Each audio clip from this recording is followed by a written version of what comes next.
కాంగ్రెస్ నాయకులు ఇద్దరు వచ్చారు, పార్టీ ప్రెసిడెంట్ వర్కింగ్ ప్రెసిడెంట్ ఇద్దరు వచ్చారు. ఏ కులం అని నేను అడుగుతున్నా, ఏ ప్రాంతం అని నేను అడుగుతున్నా, ఆ వేదిక పైన ఉండేవాళ్ళు ఏ కులం అండి? త్యాగం చేసిన రైతులు వస్తే అవమానిస్తావా నువ్వు? ఇష్టానుసారంగా మాట్లాడతావా? నోరు పారేసుకుంటారా మీరు? ఈ రోజు నేను ఉదయం బయలుదేరి కనక దుర్గమ్మ దర్శనం చేసుకున్నా. అర్థమైందా ఎందుకని? కనక దుర్గమ్మ ఆశీస్సులు మనకున్నాయి. తప్పకుండా మూడో కన్ను తెరుస్తుంది. ఈ రాక్షసులు పాపం చేస్తుంది. ఈ అమరావతికి విముక్తి కలుగుతుంది. అక్కడి నుంచి నేరుగా వచ్చాను. ఎక్కడైతే ప్రధానమంత్రి ఫౌండేషన్ వేసినటువంటి ఉద్దండరాయనిపాడెంకి వెళ్ళాను. కడుపు తరక్కపోతుంది. పాత రోజులు గుర్తొస్తాయి.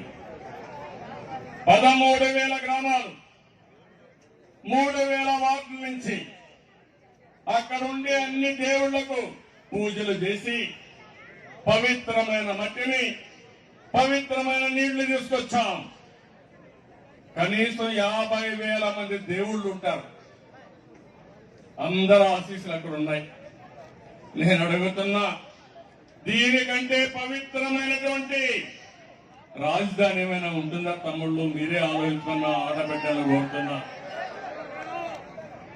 ఆ రోజు ఇక్కడే కాదు, దేశంలో ఉండే పుణ్యక్షేత్రాల నుంచి, ప్రపంచంలో ఉండే పుణ్యక్షేత్రాల నుంచి, ఇంకో పక్కన పుణ్య నదుల నుంచి నీళ్లు తీసుకొచ్చాం.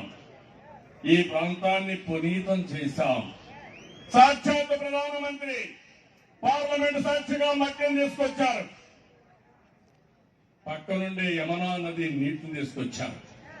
ఆయన ఒక మాట చెప్పాడు, ఈ మట్టి అనేది పార్లమెంట్ సాక్షిగా తీసుకొచ్చారంటే సాక్షాత్ పార్లమెంటు మీకు అండగా ఉంటుందని ఆ రోజు చెప్పారు. యమునా నది నీళ్లు తీసుకొచ్చారంటే అన్ని దేవుళ్ళ, అన్ని నదుల పుణ్యం మీకు ఉంటుంది. ఈ నగరానికి తిరుగులేని సంకేతాన్ని ఆ రోజు ప్రధానమంత్రి ఇచ్చారు. 500 కోట్లు 1000 కోట్లు ఇస్తే ముఖ్యం కాదు, పవిత్రంగా వచ్చి చెప్పారు.